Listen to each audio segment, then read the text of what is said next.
Здравствуйте, друзья! В этом видео поделюсь личным опытом оформления брака в Алжире с гражданином этой же страны. Конечно, полагаться только на мою информацию не стоит, потому что мы поженились более 3 лет назад, еще до коронавируса.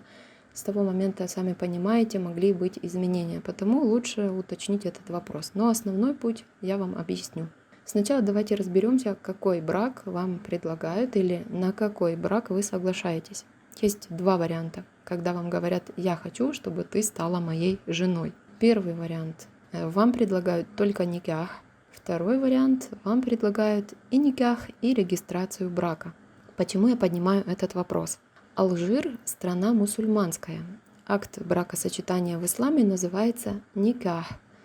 После его заключения, согласно шариату, то есть законам Бога, мужчина имеет право прикасаться к своей избраннице и вступать с ней в половые отношения. Потому что они по религии, заключив никах, уже муж и жена. Никах могут заключать как до оформления брака по светским законам, так и после. В Украине, например, оформлением брака по светским законам занимается ЗАГС. То есть в Алжире пара может сделать никах и жить вместе, даже еще не расписавшись, а, например, планируя роспись на какую-то дату. Или же может расписаться без никах, но жить они вместе не могут. По светским законам на бумагах они будут называться мужем и женой, но по религии они таковыми не являются. Соответственно, не могут, как я сказала, жить вместе, не могут уединяться. Жить вместе я имею в виду как раз уединяться, то есть вдвоем находиться.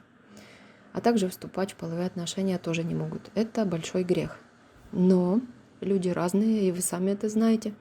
Некоторые могут вступить в половые отношения без никах, понимая, что это большой грех, и поэтому скрывая свои действия от посторонних и тем более от родни.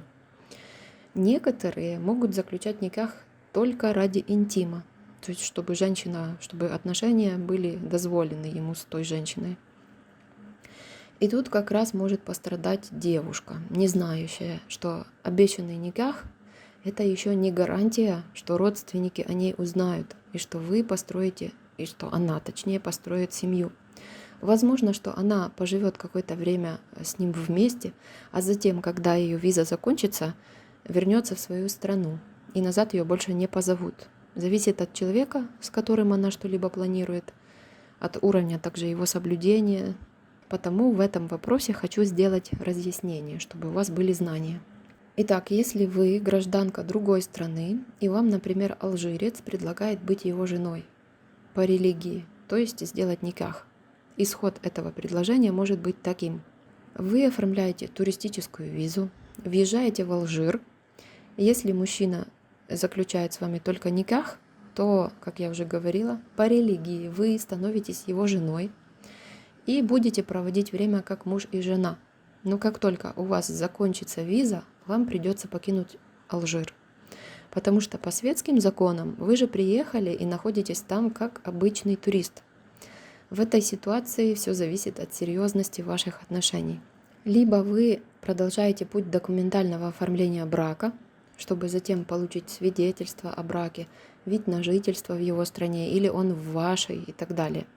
Либо второй вариант – уезжаете, и дальше уже много разных историй бывает. Например, больше никогда не увидитесь. То есть наличие только никах не дает вам по современным законам остаться с вашим мужем в его стране. Чтобы жить в его стране, нужно еще регистрировать брак, как у нас в ЗАГС. Также заключение никах обычно не подтверждается документально, то есть никакой справки у вас не будет. Это религиозный ритуал, свидетелями которого являются обычно имам, родственники, друзья. Или только имам и друзья, по-разному. После чего документ не выдается. Но, кстати, в Украине, заключив, например, никах в мечети Ар-Рахма в Киеве, вы получите свидетельство. Второй вариант брака с алжирцем – это, если вам предлагают никах, это и никах, и затем регистрация брака. О регистрации я и расскажу подробнее, а также о документах, которые мне понадобились.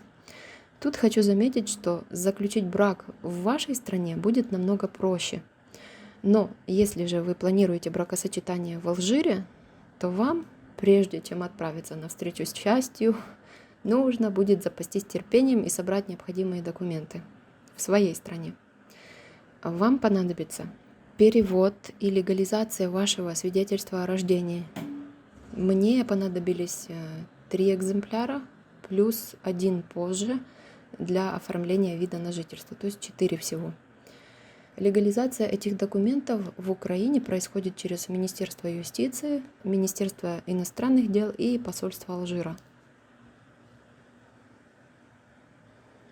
Вы можете сделать это самостоятельно, это намного дешевле, а можете обратиться в частное агентство, они сделают это за вас, но будет дороже, конечно. Также вам понадобится перевод и легализация заявления о том, что вы не состоите в браке. Его я оформляла у частного нотариуса.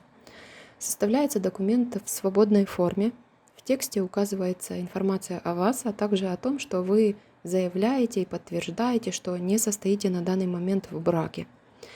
Я также указывала, что никогда не состояла. Не знаю, нужно ли это, но меня этот момент почему-то радовал. Также вам понадобится ваши фото 3х4 и ваш загранпаспорт. Если же, например, мужчина украинец, то есть гражданин не мусульманской страны, хочет заключить брак с алжиркой, то ему понадобится еще справка о принятии ислама, потому что мусульманка замуж за немусульманина выйти не может. Жених должен быть мусульманином. Возможно, что ему также понадобятся и другие документы. Я оставлю ссылку под видео на официальный сайт в Алжире по этим вопросам. Там на французском информация. Если хотите, можете, например, воспользоваться Google переводчиком, или же, чтобы понимать примерно ситуацию, если же не знаете французский, или же обратиться в посольство Алжира в вашей стране и получить информацию на вашем родном языке, что, как мне кажется, более удобно. Если вы собираетесь отправиться в Алжир впервые и с целью брака, вам, во-первых, нужно получить визу. Первая виза туристическая. Мне дали сроком на 1 месяц. Хочу предупредить, что как бы вы ни старались, но зарегистрировать брак в течение этого времени у вас не получится, так как процедура проверки вашей личности занимает больше, чем месяц. Мы продлили в Алжире мою визу еще на 1 месяц, чтобы дождаться результата проверки, получить разрешение на брак и зарегистрировать его. После этого, получив документы о том, что мы семья, я уехала в Украину, чтобы получить семейную визу и снова вернуться в Алжир. Итак, какие шаги вам нужно сделать на пути к браку, уже будучи в Алжире? Первое – это с вашим пакетом документов, плюс муж должен узнать и подготовить, какие документы необходимы с его стороны. Вы обращаетесь в офис по делам иностранцев. В этом офисе вы подаете часть документов. Какие именно, лучше, как я говорила, уточнить, потому что мы это делали 3 года назад. Но в офисе тогда остались 3 моих легализированных копии свидетельства о рождении. В этом же офисе нам дали документы, чтобы пойти в полицию в Алжире тоже. В полиции взяли мои отпечатки пальцев, составили некоторые документы, побеседовали со мной о моей работе, месте жительства, цели вступления в брак и так далее. Сказали, что проверят информацию обо мне, и в конце я получу ответ. То есть наша пара, мы получим ответ, дают нам добро заключать брак в Алжире или нет. То есть правоохранительные органы отправляют запрос в мою страну, чтобы проверить данные обо мне. Когда получают ответ, то отправляют его в офис. В офисе, в свою очередь, когда получают этот ответ от полиции, мы приезжаем и ставим подпись. Так мы и сделали. Когда пришел ответ, мы приехали в офис, в который подавали, собственно, документы, и поставили подпись. Затем нас отправили домой, сказали, что приедете снова, сказали когда. И уже когда мы в следующий раз приехали, то нам вручили конверт с письмом для местной власти, то есть в мэрию, по месту нашего жительства. Письмо мы не должны были открывать, а только передать работнику этой мэрии. В письме, кратко говоря, был окей для нашего брака. Также, пока мы ждали это разрешение, мы сдали анализ крови, чтобы проверить анализ крови на наличие отсутствия опасных болезней. Эта справка тогда была из обязательных. Также, почему вам еще придется в мэрию прийти? Я уже точно не помню, когда, на каком этапе, но точно придется это сделать. И если это чтобы зарегистрировать вас, место жительства, прописку точнее сделать. Если у жениха нет собственного жилья, а он прописан в отцовском доме, то отец должен прийти в мэрию и поставить подпись с его отпечатками пальцев, что он знает и согласен, что я буду прописана и проживать формально в его доме. Почему формально? Потому что сами понимаете, что это не значит, что мы будем жить в доме отца. Мы можем арендовать, например.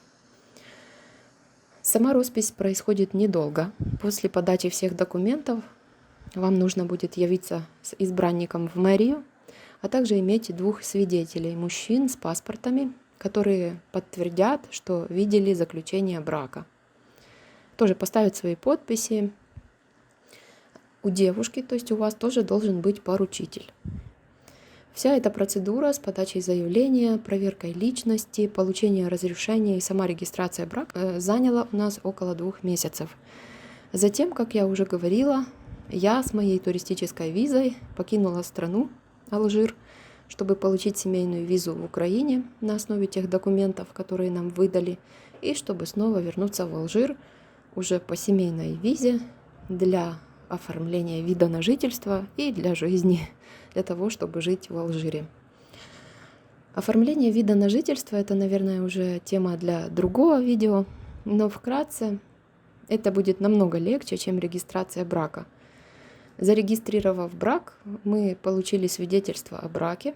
Это обычный белый лист А4 с напечатанной информацией и красной печатью. Также нам выдали 2 семейные книги на арабском и французском языках. В них внесли информацию о нас. Путь, конечно, выглядит сложным, но если у вашей пары искренние намерения, искренние отношения и серьезные планы, иншаллах, все пройдет легко и просто. Будьте внимательными, берегите себя и не стесняйтесь советоваться с сотрудниками посольства, ведь они лучше вас знают, куда вы едете. До встречи, друзья! Желаю вам того, что и себе желаю из добра.